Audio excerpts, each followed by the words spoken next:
pharmaceutical major Pfizer has discontinued manufacture and sale of popular cough syrup Corex with immediate effect after the government banned fixed-dose combination of chlorpheniramine maleate and codeine syrup.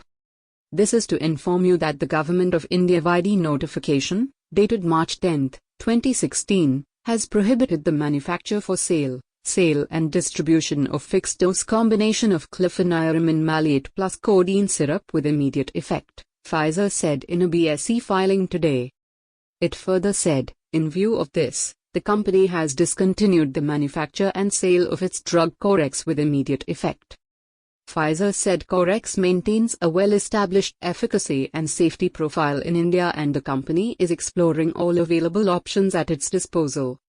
Elaborating on the impact, the company said, the above prohibition is likely to have an adverse impact on the revenue and profitability of the company. Corex recorded sale of 176 crore rupees for the 9-month period ended December 31, 2015.